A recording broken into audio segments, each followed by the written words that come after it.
That was so good.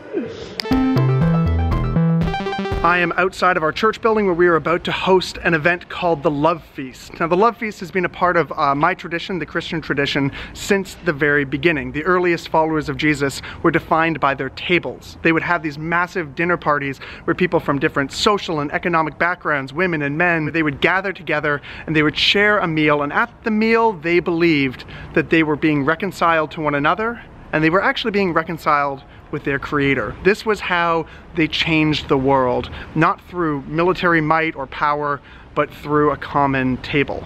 So we as a church have been practicing this for years. I was a part of a community in Toronto that would throw these massive dinner parties called love feasts, which kind of sound creepy, but they're actually pretty cool. Massive dinners where anyone was invited and anyone could join around the table. So we've picked this up as a community and run with it. We've had dinner parties with new arrivals and refugees in old churches, in bars and factory spaces. Love feasts where we pretended it was the end of the world.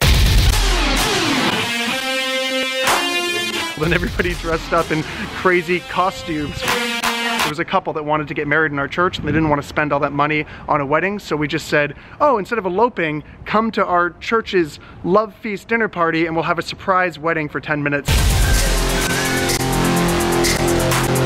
Because the kingdom of God is both like a dinner party and like a surprise wedding. They ended up serving tables in their tuxedo and wedding dress to people that they've never met before, total strangers. The Love Feast has come to define us as a community. Tonight we are celebrating another Love Feast. This one is pizza themed. Here's why I wanted to make this quick video, and it's just a short one.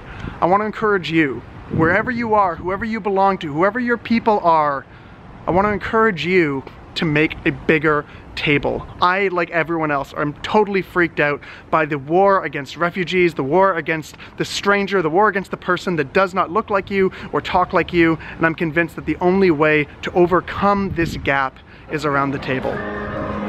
See, at a love feast, there's space for everyone, regardless of your background or your age, your sexual orientation or your ethnicity. It doesn't matter what religion you are, it doesn't matter how you vote. What matters is that you are willing to sit with people radically different from you, and when you sit together and serve one another and feast together, something amazing happens. You become one people. There it is, that's the Love Feast, and I encourage you, wherever you are, to do this with your people, because in a world that is demanding taller walls, I think we can all agree we actually need bigger tables. Go build some bigger tables together. Grace and peace.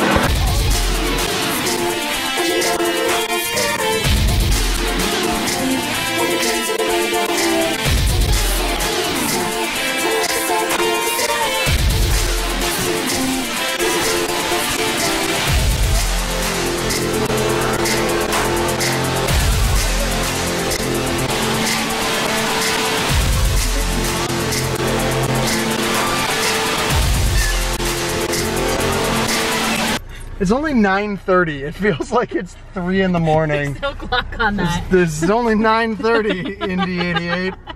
Shine on, 9:30.